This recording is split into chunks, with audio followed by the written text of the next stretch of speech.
Grabe ang pasabog sa mundo ng politika. Ilang general ng bansa ang diretsahang bumanat kay Kong Joseph Stephen Paduano kaugnay ng umano'y irregularidad sa kanyang pamumuno. Kasabay nito, isang panibagong skandal na naman ni Lisa Marcos ang kumalat sa social media na lalong nagpayanig sa imahe ng administrasyon. Ayon sa mga ulat, hindi na nakapagtimpi ang ilang mataas na opisyal ng militar at inilabas na ang kanilang diskusto laban kay Paduano. Pinuna nila ang umano'y pagkakasangkot nito sa mga desisyon at hakbang na hindi makubuti sa hanay ng seguridad ng bansa. Samantala, si Lisa Marcos naman ay muling umani ng batikos matapos lumabas ang bagong kontrobersya na nagdudulot ng matinding kahihiyan sa Malacanang. Habang patuloy na pinag-uusapan ng dalawang magkasabay na eskandalo, lumalakas ang panawagan ng taumbayan para sa mas malalim na investigasyon. Tanong ng publiko, matatabunan ba ang issue ni Paduano ng panibagong kontrobersya ni Lisa Marcos? O ito na ang hudyat ng mas malawak na pagkakagulo sa loob ng pamahalaan? Sa ngayon, mata ng sambayanan ay nakakatutok sa mga susunod na pangyayari.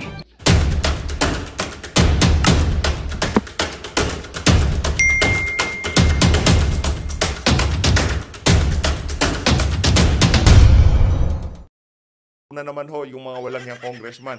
Mantakin nyo kung hindi pa kakalampagin na sambayan ng Pilipino, hindi pa ho nila tatalakayin. Moto proprio ho siguro. Eto, panoorin ho muna natin to. Grabe, namamalat ho tayo. Nagbabago ho kasi klima. Eto mga kababayan, panoorin ho natin to. Matindi ho ito. Matindi to, matindi.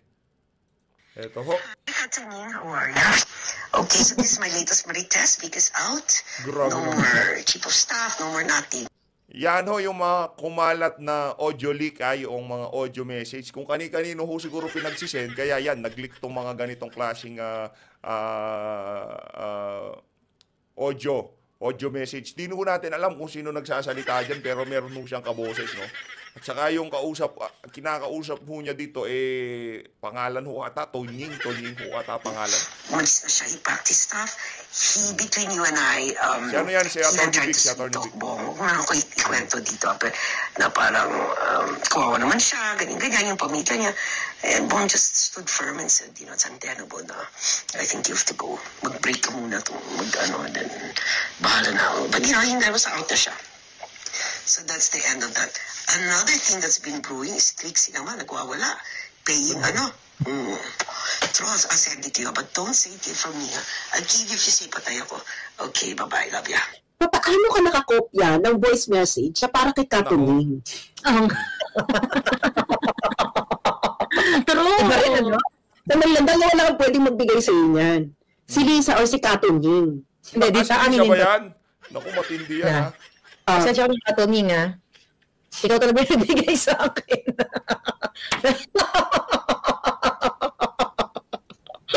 Dahil sa kanya yan eh. Sa kanya yan sinende, di ba? No, but seriously, random personality, I think si Katuning yun. Nagpapanggap lang siya na kunyari hindi siya. Kasi sa kanya yan sinende.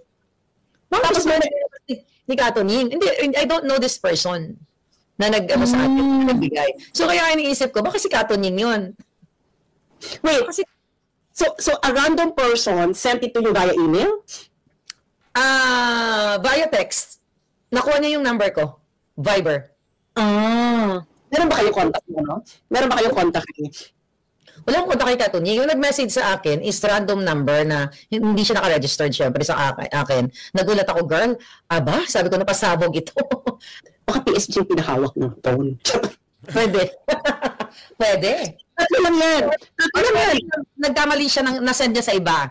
Oo. Pwede rin. Kasi paglasing yun eh. Oh, baka na-send niya sa iba or Sa iba. kasi it's very hindi. I don't Pwede yun. pwede rin. Pero dalawa na yan, si Lisa or si Katuning. Malamang alam na yung Si Lisa sa side ni Kato niya. Alam mo naman si Lisa nag-message sa akin. Bongga yun kung siya. Dahil sasabihin ko na. Ay, anonymous eh. Sana kung ikaw na wrong send. Diba? Yeah. Na wrong send. Pero ito, hindi to na wrong send. Definitely. Ang nangyari dito is pinagdala kay Katuning. So it's either si Katuning ang nagpadala sa iyo anonymously. Yun nga sabi ko eh.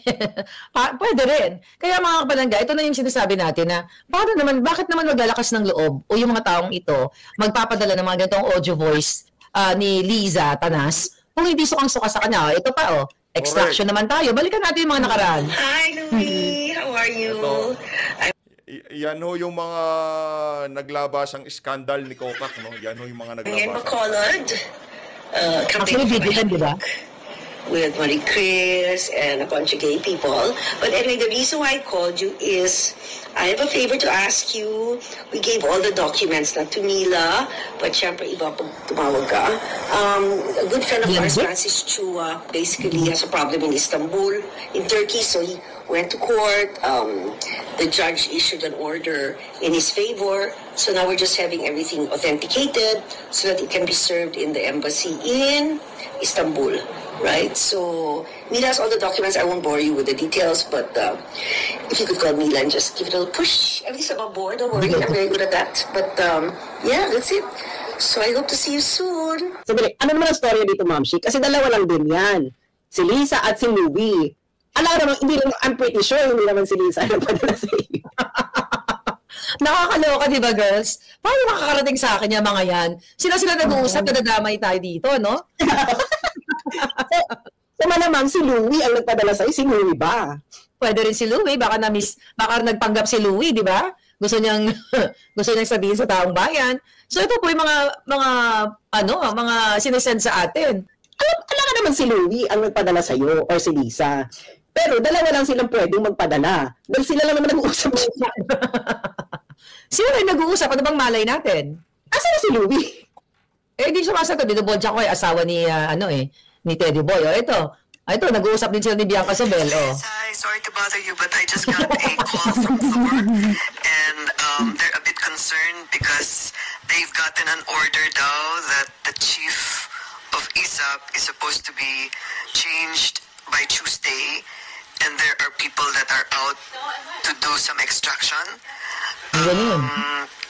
If it's possible to just keep the ISAP as is daw para hindi magulo yung extraction kasi 2 weeks pa yata or something like that. Or please call Thor. I might be saying the wrong things, but Thor needs needs help from you. Thank you. And how did you know that the voice is from Oo, nasa kanya yun. Yeah, syempre sinabi ng informer natin na nag-send yan, na si Bianca Zobel yan. Tapos tinignan to. Actually kasi hindi ko siya kilala, no? So nag-research ako. May napanood ako na parang clip na boses, just to clarify, na boses nga niya. Kamukha naman, parang Sabi ni Ian Colbert, hindi ba to violation of wiretapping? Of course it is. kapag wiretapping yan, ina-admit. No, girl. Bakit magiging wiretapping yan? Si Lisa ang hilig-hilig mag-send na ganyan. Malay mo, di ba? Yung mga random na, malay mo siya lang talaga yung nag-send, lasing siya, bartek siya, o di ba?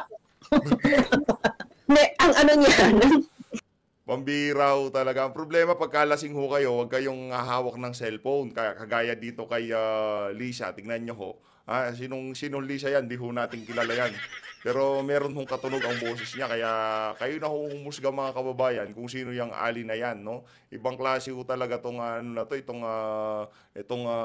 ali na to. Talaga namang lahat na lang ho ata pinapakialaman sa gobyerno. Mantakin nyo.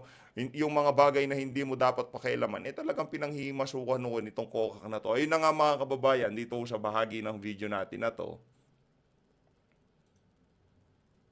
Eto ho, dito ho tayo sa ano ngayon. Ano ngayon, nandito, guess who nila itong si Congressman Rodante Marcoleta. Shoutout sa ano ngayon. Subscribe ho kayo sa ano ngayon. Eto, okay? Yung mataas na tension muna, nagalit ng taong bayan, ang una nating pag-uusapan sa lahat ng akap, ito yung napakahirap akapin. Welcome lang po muna, Senator Rodante Marcoleta. Magandang gabi. Magandang gabi sa iyo, Ninyo. Magandang gabi, Benji. Magandang lalaki pa kaya sa amin. Kababayan sa buong kapuluan. Ayun, walang pagod po ito kahapon. Umikot na din to sa, nasa Hong Kong po kayo. Nasa Hong Kong tayo kahapon, Benji, Ninyo. Kumusta yung mga kababayan natin doon? Kumusta naman yung pag-treat nila sa inyo? Napakainit. Bagamat malamig sa Hong Kong ngayon. Pero sinamantala ko yung pagkakataon sapagkat nando sila doon sa tinatawag na Charter Road yata yung Central. Napakarami. May nagsabi nga sa akin yung napakarami ho doon. Ngayon, halos 10% pa lang pala. Sa dami pala. Pero talagang mahal na mahal kaya, no? Ramdam nyo? Naramdaman ko talaga sapagkat ang buong akala ko ron may makakakilala naman siguro ito kahit mangilan-ngilan. Hindi ganun eh. Paano? May yumakap sa'yo? May humalik ba sa'yo? Paano? Ano, di ba? Pinakita ko ho kahapon doon sa video natin na talagang pinagkaguluhan itong si Congressman Rodante Marcoleta ng mga OFW natin dyan sa Hong Kong. Meron ding talagang Gustong-gusto talaga. nakayakap sa akin. Kung ngayon ang eleksyon. Talagang sa bugso siguro nabigla, hindi nila akalain. Nandun ako, alam mo, paglapit ko, may sisigaw talaga eh. Ngayon, yung pag sumigaw siyang ganun, kilala niya ako, kaya siya nabigla, hindi niya alam na nandun ako sa likod niya o sa harap nila. Alam mo, Idol Bonito, kung ngayon ang eleksyon sa pagkapangulo, sigurado magiging presidente si Senator Marcoleta. Pero pag-uusapan muna natin yung mga isyong pambayan na alam ng tagapagtanggol ng bayan. Ngayon ay recess ang Kongreso. Yeah. Hindi pa. Pero hindi pa recess. Hindi, sa 20 pa eh. 20 pa. So, pero may mag-overtime pa dyan. Malay mo. Kasi may may karapatan namang mag-hearing ang mga komite basta may basbas ng Taas. speaker. Wow. Yan. Okay. Ang mainit na pinagtatalunan ngayon ng lahat at nagagalit na ang taong bayan, alam niyo po ito. Tinanggal ni Senator Amy sa BICAM ang budget ng AKAP. Nagulat siya at nagagalit siya kanina, naririnig ko sa radyo na ibinalik ng walang paalam. Pero for the record, wag ko kayo magalit sa lahat ng senator. Sa 17 senators, 8 lang po ang pumirma para maaprubahan yung GAA. Ngayon, hindi ho lahat pumirma. Kaya tatanungin natin si Senator Marcoleta. Ano po ba ang pinag-imamaingay ni Senator Amy na illegal daw ang AKAP? Nako. Siguro, kagaya rin ng iniisip ko, yung paraan at anong objective ba, bakit meron pang AKAP? Kasi sa ngayon marami ng intervention ng ating pamahalaan ninyo Benji. Naalala mo meron tayong 4Ps. Yeah. Na yan naman ay alam ninyo na ang tinatarget ay mga kababayan nating talagang nando sa ikahus na kalagayan. Kaya tinawag na conditional transfer yan ng cash dahil meron dapat na mangyari habang binibigay mo yun. Halimbawa, kung sa'yo may anak, yung anak na bata ay kailangan makapag-aral ng Kuliyo. Sang-ayon dun sa itinatadhana nung mekanismo, kailangan makapag-aral sila. Kasi kailangan hindi manatiling mahirap ang isang pamilya eh. Kaya nga merong sunset provision yun eh. Kailangan mapag-graduate natin sila. Kung yan naman ay nagdadalang tao, ay kinakailangan siya nagpapacheck up. Ibig sabihin, kailangan makasunod siya doon sa mga tuntunin o kondisyones na nakalatag para magpatuloy yun. So hindi sa lahat ng panahon ay aasa lang siya sa pamahalaan? Hindi, sapagkat merong panahon na dapat natatarget natin na pagdating ng ilang panahon, dapat sana napag-graduate mo na. Wala namang panghabang buhay naman na mahirap. Biski naman ang mahirap, ayaw naman niyang siguro na manatili yung pamilya niya sa kahirapan. At yun po ay nasa diwa sana ng 4Ps. Yun ang nakalagay sa batas ng 4Ps. Pero huwag kayo magagalit kanina inamin ni Senator Amy Marcos, 50 billion tinanggal sa 4Ps. Ano po ang magiging reaction niyo dyan? Yung 4Ps ang tinanggalan? 50 billion ayon kay Senator Amy, kaya hindi siya pumirma. Tinanggal mo yung magandang provision na nababantayan ng 4Ps kasi lalagay mo sa AKAP na walang malinaw na alituntunin. Sa aking palagay talagang may problema yon. Kasi yung bago mo tanggalin yon, yung sinasabi ko sa inyo na dapat papunta na tayo sa may napapag-graduate na tayo. Sa makatwid, kaya mo tinanggal yun dahil kukunti na lang ang bilang. Ngayon, kung kukunti na ang bilang, ba't umimbento ka naman ng isa pang mekanismo para ipagpatuloy mo naman sa ibang kaparaanan? Di parang wala rin tayong natapos. Para tayong naglokohan na tinanggalan nyo ng pondo yung 4Ps na kung saan ay meron na nakalatag na programa talaga na yung mga benepisyaryo kalaunan ay gagraduate. Ito naman hong akap na to, wala hong katapusan to. Habang mataas ang presyo ng mga pangunahing bilihin, yun kasi gusto nilang labanan dyan, yung inflation. Para yung buying power ng mga yung mga konti daw yung kita. Kaya mapanggang sa ngayon, di ho natin malaman kung paano yung sukatan ng kita na yan bago ka maging benepisyaryo ng akap na yan, no? Mas maganda ho yung 4Ps na yan compare sa akap. Pareho lang namang pareho lang namang ayuda yan. Pero yung sa 4Ps, ang dyan, DSWD. Kung di ho tayo nagkakamali, sa DSWD yung 4Ps na yan. At yan, yung mga benepisyaryo, minomonitor. At pagkakalaunan, gumaganda-ganda ng buhay, nag-graduate sila. Diyan sa AKAP, walang graduate ko, mga kababayan. Okay. Ano bang diferensya ng hinahabol nila kay Inday Sara dito sa gusto nilang mangyari sa kanila? Na AKAP na sila yung magdi-distribute.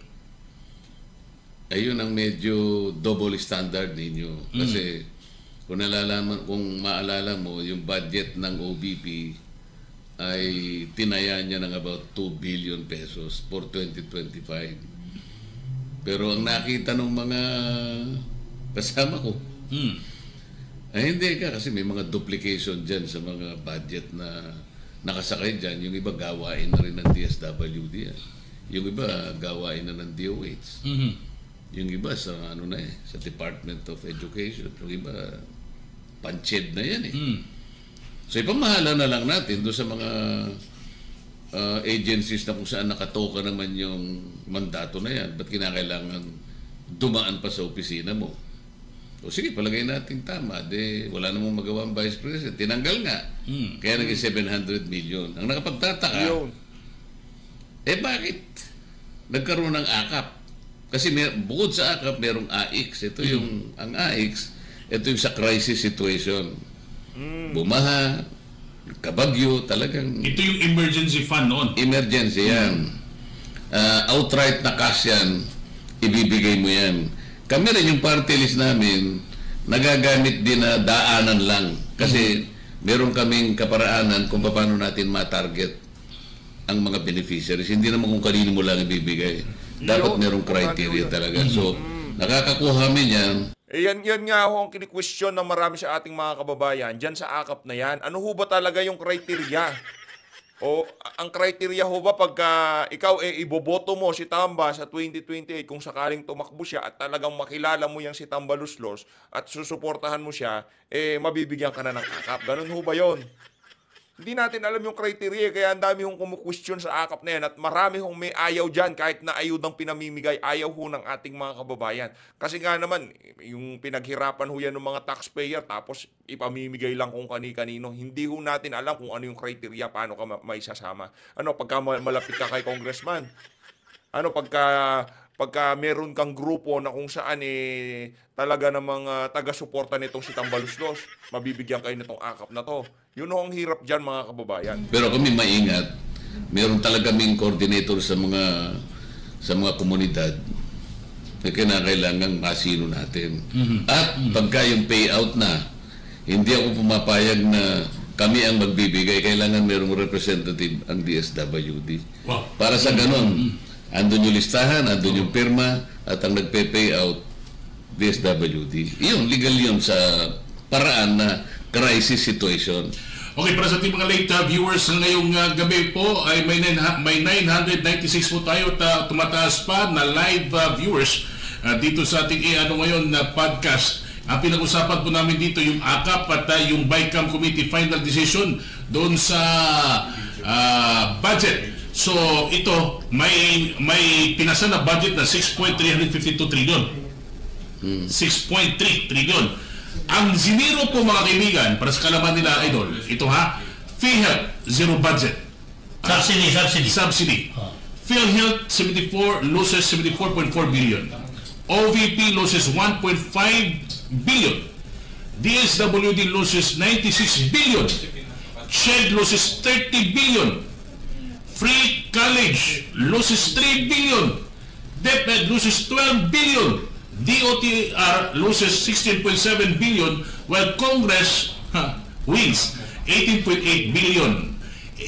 For AKAP, 26 billion. For AKAP ng Senate, plus 5 billion. DPWH, 288.6 billion. Plus 2 additional, ha? And military, plus 350 pesos per day na allowance. Teka muna, as a lawyer, di ba nasa konstitusyon ito, Senador Marcoleta, sir, na ang dapat ang nakinabang ng malaki sa pie ay edukasyon. Nakalagay sa saligang batas kasi ang pinakamataas na babudgetan mo yung para sa education.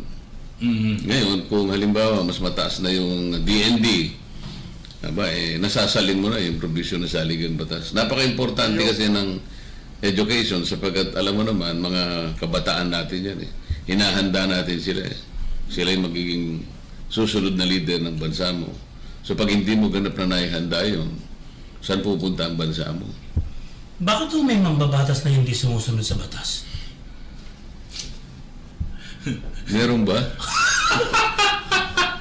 Kasi, bakit mababawasan ng 12 billion ang DepEd samantalang sinisisi mo nga yung Vice President na nagduduplicate ka, ipaubayan natin. That's it. Paubayan mo, tapos kinuha mo.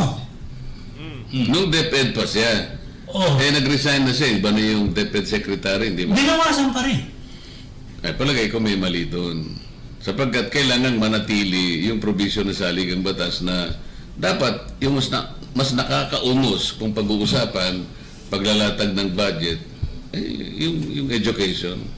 Kinakailangan siya pinakamataas. Nung huli po namin kayong kausap, ang inyong opinion doon sa 89 billion na nilipat na Secretary Recto from PhilHealth to the National Treasury, ang sabi ninyo, parang may pinagbabatayan silang gaa. Ngayon, sinabi ng Supreme Court, mali. Sole. Hindi pa natin alam kung sinuli na. Bakit biglang ang subsidy ay tinanggal samantalang ang sabi daw po sa batas, ang sin tax ay malaking bahagi niyan ibibigay mo sa subsidy ng PhilHealth. Meron na naman po bang nilalabag? Meron, sapagkat kaya nga gumawa tayo ng batas na yung mga industriya na pinanggagalingan ng sin tax nga, yung alak, yung tabako, yan, at saka yung mga e-cigarettes, yan ang tinatawag ng mga sin industries. Kaya yung taxes, tataasan nila necessarily. Pero may bahagi dyan sa buwis na yan ang talagang direktang pupunta sa PhilHealth. Sapagkat yan ang magiging pondo para, kasi nga yung PhilHealth, universal health na yan So, dyan talaga manggagaling yan. Ngayon, kung sasabihin mo na sa member lang yan at yan naman ay nasa GAA nga, pero naisa batas naman na dapat ibigay mo sa PhilHealth sapagkat yan ang tututok sa pangangailangan, pangkalusugan ng mamamayan kasi universal health na nga ang pinag-uusapan. Ayuda sa Kapos ang Kita program, yan yung AKAP. So kita pala, ibig sabihin, we are talking about economy. Ito ba sa tingin mo, Senador Marcoleta, sir, sa tingin nyo po, ito yung solusyon para sa problema sa ekonomiya? Unang-una, paano mo na-determine yung pinagbigyan mo na yun ang kapos sa kita? Yun. Mahirap na ma-determine yun kasi sa isang komunidad halimbawa, paano mo sisinuhin? Paano mo i-determine kung sino yung kapos sa kita? Asan ang batayan natin? Wala naman akong makitang pinagbatayan nila, itong barangay na ito kapos sa kita lahat. Yung kabilang barangay, hindi sapat ang kanilang kinikita. Nasaan yung basis? Nasaan yung mechanism? Kinakailangan merong may panggagalingan na pamantayan, may mga standard. Para makita mo talaga na kapos sa kita. Ngayon, kapos lang sa kita halimbawa Pero merong pagkakakitaan dahil kung magsisipag siya, pwede naman Ang pinag-uusapan kasi, yung tupad, walang kita yun talaga. Yun naman yun sa dole. Kaya emergency na emergency na nagagamit natin, pero programa naman ng dole. Pero itong AKAP na to, doon pa lang sa kapusang kita, Hindi ko na maintindihan na nasa ng batayan. Pangalawa, bakit ganito yung kaparaanan na programa para sabihin na nating matulungan natin kung halimbawa kapusang kita? Bakit hindi tayo gumawa ng paraan para makapagpundar tayo ng maraming trabaho? Kasi kung kapusang kita, kailangan niya na mas maraming trabaho, pagkakakitaan. I-provide mo yung condition para yung tao mahanap niya yung kulang sa kanyang kinikita. Hindi sa paraan na magsasubsidize ka. Hindi magiging sustainable ito. Ang magiging problema dyan, iisipin ng tao, kayong dalawa, maring iniisip nyo ngayon, bakit kailangan nilang gawin ang AKAP 2025 budget ito dahil ba merong eleksyon? Sapagkat meron sila ngayon pambigay sa tao na nagkukunwari na tumutulong dahil panahon ng eleksyon. So sinisiguro nila yung kanilang mga posisyon. Hindi ko nakikita yung pinaka basis ng lahat ng ito. Patronage politics. Patronage politics talaga. Malinaw na malinaw yun. At sa tingin ko, hindi nila makayang pangatwiranan yan.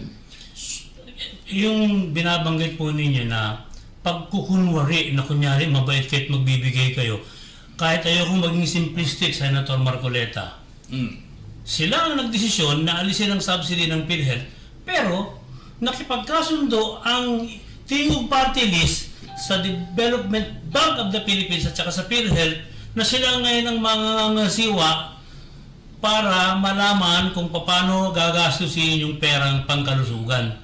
Unang tanong ko po, pag kayo ba ay party list, trabaho po ba ninyo mag-implement ng mga medical mission? Magandang balita ang hatid namin sa inyo ngayong araw. Sa pagtatapos ng aming balitaan, nagbigay kami ng mga mahalagang impormasyon. Maraming salamat sa pagtutok at pagsuporta sa aming programa. Huwag kalimutang manatili sa mga susunod na araw para sa mga bagong balita at mga kwento na dapat nating abangan. Mula sa Boses ng Masa, magandang araw, Pilipinas!